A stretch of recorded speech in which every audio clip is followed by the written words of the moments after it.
May 1945. The Third Reich has collapsed. As Soviet troops push through the debris of the Kummersdorf proving grounds just south of Berlin, they stumble upon something that defies logic. It is a machine so colossal that at first glance it looks less like a vehicle and more like a bunker scene, thicker even than the armor on their battleships. They look at the tracks. Each link weighs as much as a man. They look at the gun, a massive 128mm cannon capable of destroying any Allied tank from 3 kilometers away. But then they look at the engine, and they look at the mud. This vehicle, this wonder weapon, hadn't been destroyed by enemy fire. It hadn't been knocked out by an American airstrike or a British commando team. It had been destroyed by its own crew. It was a 188-ton monument to hubris, a weapon that was mathematically impossible to use in a real war. For 3 years, Germany's most brilliant engineers, and even Hitler's own favorite generals, had begged him not to build it. They warned him that it would crush bridges. They warned him it would consume fuel that Germany didn't have. They warned him that it was a tactical suicide note. But Adolf Hitler didn't listen. He wanted a monster. And in the end, that is exactly what he got.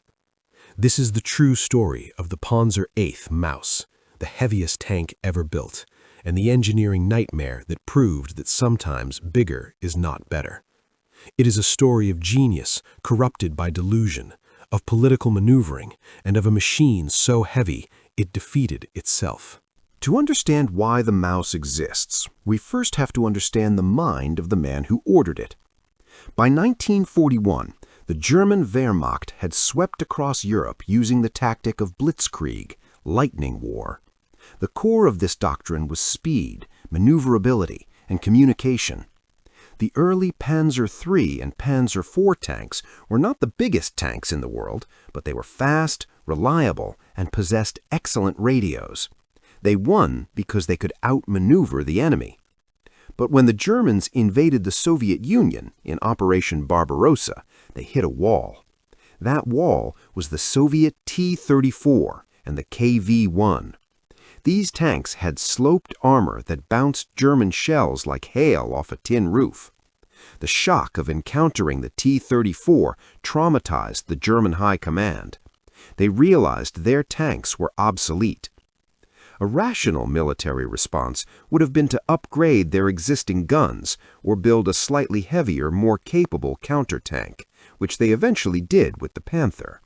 But Adolf Hitler's mind did not work that way. Hitler was obsessed with the concept of the Wunderwaffe, or wonder weapon.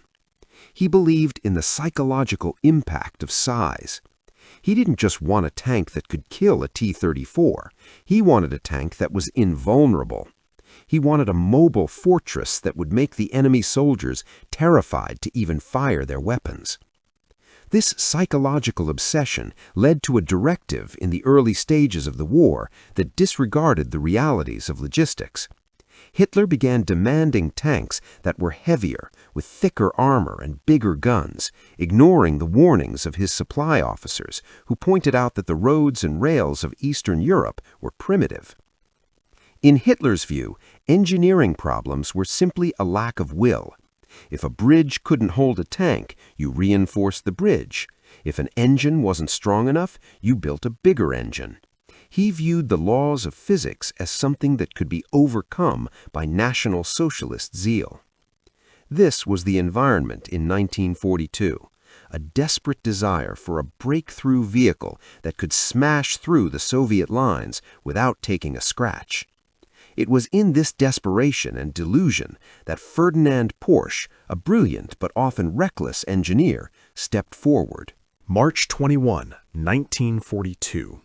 A fateful meeting took place that would set the Maus project in motion. The contract was handed to Porsche. Ferdinand Porsche is a name usually associated with the Volkswagen Beetle, or high-performance sports cars, but during the war, he was a key figure in the German military-industrial complex and, crucially, a personal favorite of Hitler. Unlike the conservative engineers at the Henschel Company, who built the Tiger I and later the Tiger II, Porsche was an experimentalist. He loved complex, unproven technologies. He was fond of petrol-electric drives, a system where a gas engine generates electricity to turn motors on the wheels. It was elegant on paper, but in the mud of Russia, it was often a disaster. Hitler, however, loved Porsche's out-of-the-box thinking. When the request for a super-heavy tank was issued, Porsche seized the opportunity. The initial specification was for a vehicle in the 100-ton class. To put that in perspective, the standard German battle tank, the Panzer IV, weighed about 25 tons. The heavy Tiger I, which was just entering service and was already considered a logistical headache, weighed 54 tons. Hitler was asking for something double the weight of a Tiger. The project was given the code name Mammoth. Later, perhaps in an attempt at irony or secrecy, it was renamed Mauschen, before finally settling on just Maus. The requirements laid out by Hitler were staggering. He demanded armor so thick that no known anti-tank gun could penetrate it. He wanted a primary gun of 128 millimeters, a caliber usually reserved for naval destroyers or heavy field artillery, not tanks. And he wanted it to carry a secondary 75 millimeter gun, just in case the big one was overkill for softer targets. The engineers at Krupp, who were responsible for the turret, and the engineers at Porsche, responsible for the chassis, immediately began to see the problems.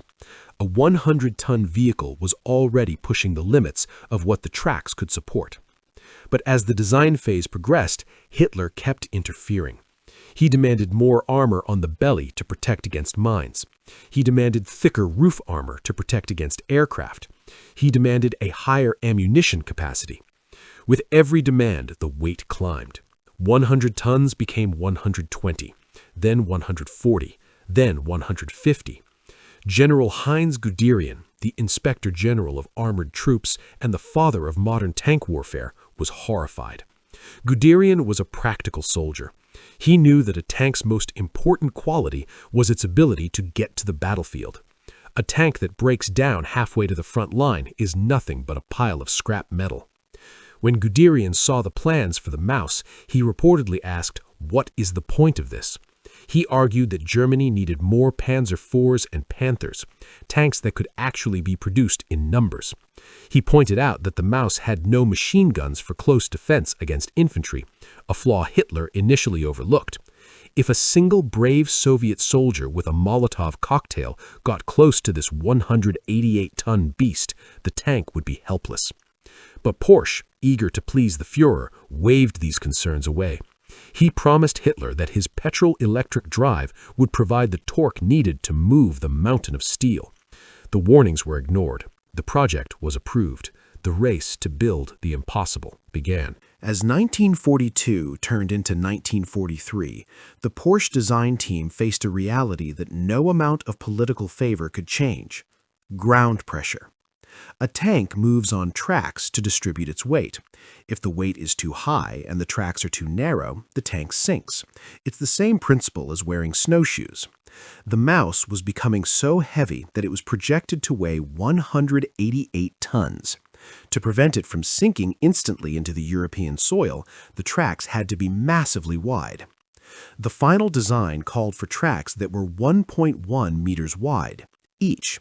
This meant that the tank's footprint was enormous, but even with these massive tracks, the ground pressure was calculated to be significantly higher than any other German tank. If the Maus drove onto soft mud, there was a very real chance it would simply dig its own grave. Then there was the issue of the engine. Moving 188 tons requires an astronomical amount of power. Porsche's design utilized a hybrid system, an internal combustion engine, initially a modified aircraft engine from Daimler-Benz, acting as a generator. This generator powered two massive electric motors, one for each track. The advantage of this system was that it eliminated the need for a traditional transmission with gears, which would likely have shattered under the stress of the vehicle's weight. Electric motors provide instant torque and smooth acceleration. It was, in theory, a brilliant solution. In practice, it was a nightmare of copper and cooling. The electric motors were gigantic. They generated immense heat. To keep them from melting, a complex system of fans and ventilators was needed, which sucked up even more power and space inside the hull. The fuel consumption calculations were terrifying. The engineers estimated that the Maus would burn roughly 3,800 liters of fuel to travel just 160 kilometers on a road. Off-road, in combat conditions, that range dropped to barely 60 kilometers. Germany was already suffering from critical fuel shortages. The Allies were bombing synthetic oil plants. The supply lines from Romania were under threat. Every liter of fuel was precious. The Maus was designed to guzzle fuel at a rate 10 times that of a standard tank. It was an environmental vampire, sucking the lifeblood out of the Wehrmacht's logistics chain before it even fired a shot. But the most absurd problem, the one that truly highlights the madness of the project, was the bridges. There was almost no bridge in Central or Eastern Europe capable of supporting 188 tons. Most stone bridges would crumble, steel bridges would buckle. This meant that the Maus effectively could not cross rivers. In a war defined by rapid movement across river lines like the Dnieper, the Vista, and the Rhine, this was a fatal flaw. The engineers went back to Hitler with this problem. Mein Führer, they explained, it cannot cross bridges. Hitler's solution, then it must walk underwater. This led to the development of one of the most complicated snorkeling systems in history. The plan was that the Maus would operate in pairs. One Maus would stay on the riverbank, acting as a generator. A massive electrical cable would be run from the mother tank to the diving tank. The diving tank would seal all its hatches, raise a gigantic air snorkel for the crew, and drive along the bottom of the river, powered by the electricity from the tank on the shore. Once the first tank reached the other side, the roles would reverse. Imagine the combat scenario. Under enemy fire, crews have to get out, hook up high-voltage cables, waterproof the tank, drive blindly into a river, and hope the mud at the bottom doesn't trap a 188-ton vehicle forever. It was a tactical insanity, yet the engineers, bound by the order, designed it. By mid-1943, a wooden mock-up was presented to Hitler. He was delighted. He looked at the massive barrel and reportedly complained that it looked like a toy gun because the tank itself was so huge. He demanded the 128mm gun be upgraded to a 150mm gun in the future. Construction on the prototypes began at the Alcat assembly plant in Berlin, with hulls being fabricated by Krupp in Essen. Let's look at the specifications of the machine that was taking shape in the factory halls. The Maus was 10.2 meters long, 3.7 meters wide, and 3.6 meters high. It was the size of a small house. The armor protection was unprecedented. The front of the hull was 200 millimeters thick, sloped to provide the equivalent of over 350 millimeters of protection. The turret front was roughly 240 millimeters thick. The sides and rear, traditionally the weak points of a tank, were 180 millimeters and 150 millimeters respectively. To put this in context, the standard Allied anti-tank gun of 1944, the British 17-pounder or the American 76mm, could punch through about 140 to 150 millimeters of armor at close range. Against the Maus, these weapons were effectively useless. Allied soldiers would have to get behind the Maus and fire at point-blank range, or rely on air support. The crew consisted of 6 men: the commander, gunner, 2 loaders because the ammunition was so heavy the shell and the propellant charge were separate pieces, a driver, and a radio operator. The interior was a paradox. Despite the Maus's massive exterior size, the inside was cramped.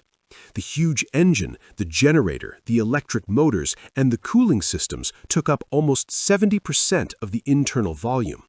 The crew was squeezed into small compartments surrounded by high-voltage cables and fuel tanks. The main armament, the 128mm KWK-44 L-55, was a monster.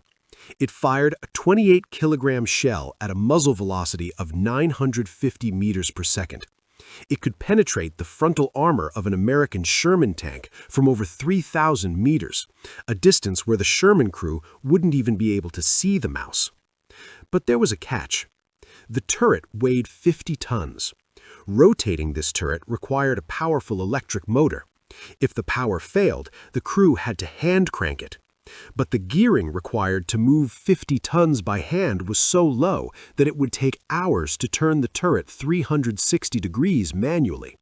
In a combat situation, if the engine died, the gun was fixed in one direction. As the prototype neared completion, the Allied bombing campaign against German industry intensified. On the nights of July 25th and 26th, 1943, the Royal Air Force unleashed a firestorm on Essen. The Krupp works, where the mouse components were being built, were heavily damaged. The production schedule was thrown into chaos. Hitler, however, was undeterred. The order stood: the mouse must be built. By late 1943, the madness had taken physical form.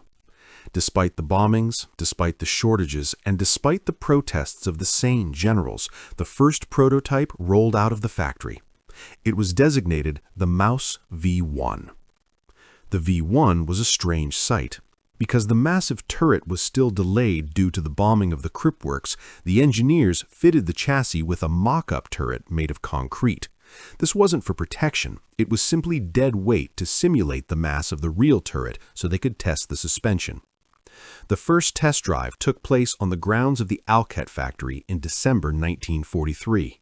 Ferdinand Porsche was there, watching his creation lumber into the daylight. The driver engaged the electric motors. The ground trembled. The V1 moved. It was immediately apparent that the mouse was not like other tanks. It didn't roar, it hummed. The electric drive gave it an eerie, almost silent operation relative to its size, though the ground vibration was intense. The V1 managed to travel a few kilometers, but the problems that had been predicted on paper began to manifest in steel. The sheer weight of the vehicle caused it to sink into anything softer than concrete. During one early test, the V1 turned on soft ground and immediately bogged down. It took days to dig it out. The ground pressure problem was real. A few months later, the second prototype, the V2, arrived. This one was the real deal. It eventually received the actual steel turret with the 128mm gun and the coaxial 75mm gun. It also had a slightly updated engine, a Daimler-Benz MB517 diesel engine, replacing the gasoline engine of the V1 in an attempt to reduce the fire risk and improve torque. Together, these two prototypes were shipped to the Kummersdorf Proving Grounds, the Wehrmacht's secret testing facility south of Berlin. This was where the mouse would face its true trial. The tests at Kummersdorf were a comedy of errors. The primary issue was the suspension. The mouse used a complex system of volute springs, but the stress on the bogie wheels was simply too high. Rubber tires would have disintegrated instantly under the 188-ton load, so the road wheels were steel-rimmed with internal rubber cushioning. This meant the ride was bone-shakingly hard. Every bump in the road sent shockwaves through the hull, rattling the delicate electrical components. Then came the speed tests. The design speed was supposed to be 20 kilometers per hour, 12 miles per hour. In reality, on a hard surface, the mouse struggled to reach 13 kilometers per hour, 8 miles per hour. Cross-country, it crawled at a walking pace. It was slower than the infantry it was supposed to support. But the most critical failure happened whenever the mouse tried to climb a slope. The electric motors straining to pull 188 tons up a gradient would overheat rapidly. The cooling fans screamed, sucking power. Fuses blew. Cables melted. The mouse was a vehicle that could only fight on flat, hard ground, a condition that rarely exists in war. While Porsche was struggling to make his electric monster work, a quiet rebellion was happening elsewhere in the German war industry. The company Adler, along with engineers who despised Porsche's complex designs, began working on a competitor. This was the Entwicklung series, or E-series. The goal of the E-series was standardization. Germany had too many different types of tanks, all using different parts. The E-series proposed a family of tanks sharing common components. The biggest of these was the E-100. The E-100 was the sensible alternative to the Maus. It was still a super heavy tank, weighing in at a projected 140 tons, but it was designed with conventional engineering. It used a standard transmission, not a finicky petro-electric drive. It used a hull that was wider and flatter, offering better ballistic protection with slightly less weight. The engineers at Adler worked on the E-100 in secret. By 1944, Hitler had actually ordered a halt to all super heavy tank development to focus on the Panther and Tiger II. But the engineers ignored the order. They believed that when the Maus inevitably failed, the high command would come begging for the E-100. They built the chassis. It had massive 1-meter-wide tracks. It was designed to mount the same 128mm or even a 150mm gun. But unlike the Maus, the E-100 was designed with shipping in mind. The side skirts and outer tracks could be removed to fit the tank on a railway car. The Maus, by contrast, was too wide for any train tunnel in Europe. To move the Maus by rail, they had to build a special 14-axle railway wagon, and even then they had to carefully map the route to avoid tunnels and narrow bridges. The E-100 was a what-if of history. It was lighter, likely more reliable, and easier to transport than the Maus. But it was too little, too late. By the time the E-100 chassis was completed, the war was lost. The turret was never built. The British Army eventually captured the hull in 1945, took one look at it, and shipped it to the UK for scrapping. It was a footnote to the madness of the Maus. By late 1944, the situation for Germany was catastrophic. The Soviets were pushing from the east, the Americans and British from the west. The Luftwaffe had been swept from the skies. At Kummersdorf, the Maus prototypes sat idle. The fuel required to run them was simply not available. They were giant paperweights. However, as the Soviet Red Army approached Berlin in April 1945, a desperate order was given. Every weapon, no matter how experimental, was to be thrown into the defense of the capital. The Maus V2, fully armed and operational, was ordered to leave Kummersdorf and head toward the front lines near Wunstorf to protect the High Command headquarters. This was it, the moment of truth. The 188-ton monster was finally going to war. The crew climbed in. They fired up the diesel engine. The generator hummed. The massive tracks began to churn the earth. They made it a few kilometers. They did not encounter a swarm of T-34s. They did not duel with Stalin tanks. They encountered a mechanical failure. The specifics are lost to history. Some reports say the engine failed, others say the steering gear broke. But the result was the same. The Maus V2 ground to a halt at a crossroads near the town of Wunstorf. The crew looked at their situation. They were immobile. The Soviet army was hours away. They had a 188-ton secret weapon that they could not move. Orders were clear. The technology must not fall into enemy hands. The crew opened the hatches and placed demolition charges inside the hull. They placed charges under the engine and inside the turret. They lit the fuses and ran. A few minutes later, a massive explosion rocked the countryside. The internal ammunition detonated. The force of the blast was so immense that it tore the turret off the hull. The thickest armor ever cast by human hands was ripped apart like cardboard. The V1 prototype, located a few kilometers away, suffered a similar fate, though it was less damaged. It was found abandoned, its hull largely intact, but its systems sabotaged. The invincible tanks had killed themselves. When the Soviet forces arrived, they were stunned. They found the shattered remains of the V2 and the hull of the V1. They had heard rumors of German supertanks, but the reality was staggering. Soviet engineers were ordered to recover the technology. They needed to know what the Germans had achieved. But they had a problem. The V2's hull was destroyed, and the V1's turret was a concrete block. So they did something remarkably practical.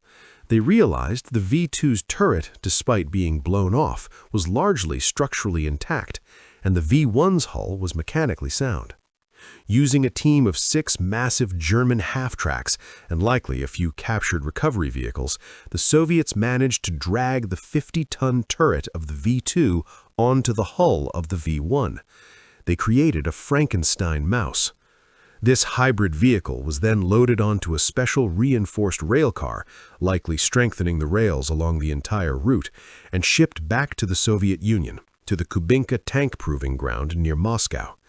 There, the Soviet engineers conducted their own tests. They fired their best anti-tank guns at the hull. They confirmed what the Germans already knew. The armor was incredibly tough. But they also confirmed that the vehicle was a tactical disaster. It was too slow, too heavy, and too complex.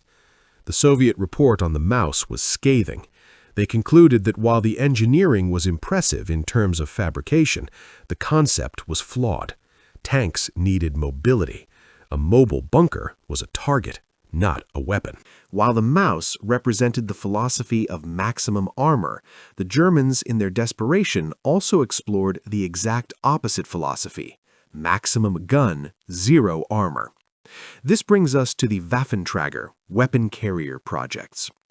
As the war turned against Germany, they had a surplus of heavy guns, 88mm anti-tank guns and 128mm cannons, but a shortage of tanks to carry them.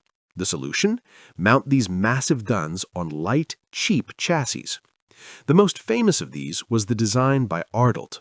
The Adolf Waffenträger looked ridiculous. It was a small, light chassis, barely larger than a tractor, carrying the terrifying long 88mm gun, the same gun used on the Tiger II and Jagdpanther. The armor on the Waffenträger was non-existent. It was often just 10mm or 20mm of steel, enough to stop rifle bullets but useless against anything heavier. The crew often sat in an open-topped turret, exposed to shrapnel, grenades, and snipers. The logic was simple: shoot first, kill first. The Waffenträger was designed to hide in a bush, wait for an enemy tank, fire a shot from 2 kilometers away, and then, hopefully, run away. Unlike the mouse, which was a resource hog, the Waffenträger was cheap. It was a weapon of poverty. And unlike the mouse, it actually saw combat. In the final battle for Berlin, a handful of Adolf Waffenträgers were used. They were desperate weapons for a desperate time. There are reports of them ambushing Soviet T-34s in the suburbs of Berlin. Because they were so small and their guns were so powerful, they were deadly. But they were glass cannons. If a Soviet tank spotted them, they were dead. One high-explosive shell would obliterate the vehicle and the crew. The contrast is striking. The mouse was a 188-ton beast that never fired a shot in anger. The Waffenträger was a 12-ton tractor that fought to the bitter end. Both were failures in the grand strategic sense, but they represented the two extremes of German engineering collapse. If you thought the 188-ton Moss was the peak of engineering madness, you're wrong. The Moss was merely the warm-up act for a project so colossal that it effectively crossed the line from military hardware into architectural fantasy. On June 23, 1942, the director of Krupp, Grote, a man who seemingly viewed the laws of physics as a personal insult, proposed a vehicle weighing 1,000 tons. This was the Landkreuzer P-1000, Ratte, or Rat. The name itself was a joke, calling a 1,000-ton mountain of steel a rat, but the specifications were deadly serious. The Ratte was not designed to be a tank. It was designed to be a land battleship. The design called for a vehicle 35 meters long and 11 meters high. To put that in perspective, the Ratte would have been taller than a 3-story building. It was so wide that it would have crushed a standard 2-lane highway beneath its tracks. And the armament? Krupp didn't bother with tank guns. They proposed mounting a naval turret directly taken from the battleship Gneisenau. This turret housed two 280mm naval cannons. These were guns designed to sink cruisers and destroyers at ranges of 20 kilometers or more. The secondary armament included a 128mm anti-tank gun, 8 20mm anti-aircraft flak guns, and 2 15mm heavy machine guns. It was a moving fortress. The propulsion system proposed was equally ludicrous. Krupp suggested using two MAN V12Z3244 24-cylinder marine diesel engines, the kind used in U-boats, generating a total of 17,000 horsepower. But here, the fantasy collided with reality. The weight of the Ratte would have destroyed any road in existence. It would have collapsed every bridge in Europe. It could not pass through tunnels. It could not be transported by rail. To move it across a river, it would have to drive through the water, meaning it would need a snorkel system the size of a smokestack. Albert Speer, Hitler's Minister of Armaments, was one of the few men in the Nazi hierarchy who retained a grasp on industrial reality. When he saw the plans for the Ratte in 1943, he didn't just reject them, he canceled the project so thoroughly that he forbade anyone from even mentioning it again. He realized that building even one Ratte would consume the steel required for 50 Panther tanks.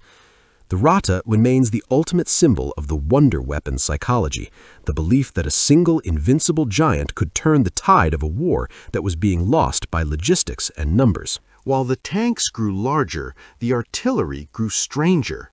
We all know the V-1 buzz bomb and the V-2 rocket, but there was a third vengeance weapon that is often forgotten because it was so bizarre, the V-3. The V-3 was not a rocket, it was a super cannon, but it wasn't a normal cannon. Conventional cannons have a limit. If you put too much gunpowder in the breech, the barrel explodes. This limits the range. The Germans wanted a gun that could hit London from the coast of France, a distance of 165 kilometers. The solution came from an engineer named August Kunders at the Rüchling Stahlwerk. His idea was the high-pressure pump, Hochdruckpumpe. Imagine a barrel 130 meters long. Instead of one big explosion at the bottom, the V-3 used a series of explosions. As the shell traveled up the barrel, it passed side chambers filled with explosives. These side chambers were angled like the legs of a centipede. The timing had to be perfect. Just as the shell passed a chamber, the charge would detonate, boosting the shell's speed. Then the next one, and the next one. By the time the shell left the muzzle, it would be traveling at 1,500 meters per second. Hitler loved it. He ordered a massive bunker complex to be built at Mimoyax in France. The plan was to install 50 of these guns underground, aimed permanently at London. They would fire 600 shells an hour, raining 24/7 destruction on the British capital. Thousands of slave laborers and prisoners of war were forced to dig the tunnels into the chalk hills. It was a project of immense scale and cruelty. But the physics of the V-3 were unstable. During tests in Poland, the gun kept failing. The timing of the side charges was impossible to perfect with 1940s technology. The explosions would occur too early or too late, destabilizing the shell or blowing apart the barrel sections. The centipede was eating itself. Before the V-3 could ever fire a shot at London, the Allies found it. On July 6, 1944, the RAF's famous Dambusters Squadron dropped Tall Boys earthquake bombs on the Mimoyax site. The bombs penetrated the earth and collapsed the tunnels, burying the guns forever. The V-3 was a weapon that worked on paper, but failed in the mud. As the Allied bomber fleets pulverized German cities, the desperation of the Luftwaffe led to weapons that sound like they belong in a comic book. The wind cannon, Windkanone. Designed by a factory in Stuttgart, this device was intended to shoot air. The theory was that a plug of compressed air and water vapor fired at high velocity could create a shock slug capable of snapping the wings off a B-17 bomber. They actually built a prototype. It looked like a large, bent cast-iron pipe pointing at the sky. They tested it on wooden boards. It managed to break a 2.5-centimeter thick board from 200 meters away. But there was a problem. The slug of air dissipated almost instantly. Against a bomber flying at 6,000 meters, the wind cannon was merely a gentle breeze. It was a physics experiment gone wrong. The sound cannon, Schallkanone. Even stranger was the sound cannon. The concept was to use methane-oxygen mixture in a combustion chamber to create rapid, high-frequency explosions. These explosions would be focused by a parabolic dish, creating a sound beam. The goal wasn't just to damage planes, it was to attack the pilots. The theory was that the sound waves would vibrate the inner ear of the pilot, causing vertigo, nausea, or even death. It was biological warfare using acoustics. However, like the wind cannon, the energy dissipated too quickly over distance. The weapon was terrifying to stand next to, but harmless to a plane a mile away. The vortex gun, Wirbelkanone. This was designed by Dr. Zippermeyer, an Austrian inventor. He believed he could create an artificial tornado. By firing pulverized coal dust and explosives into a combustion chamber, he hoped to generate a vortex that would spiral up into the sky and tear aircraft apart. It sounds like pure pseudoscience, yet the Luftwaffe funded it. They built a prototype. It produced a smoke ring. It did not produce a tornado. Why did Germany build these things? Why, when they needed fuel, steel, and soldiers, did they pour resources into 188-ton tanks, air cannons, and underground superguns? The answer lies in the psychology of the regime.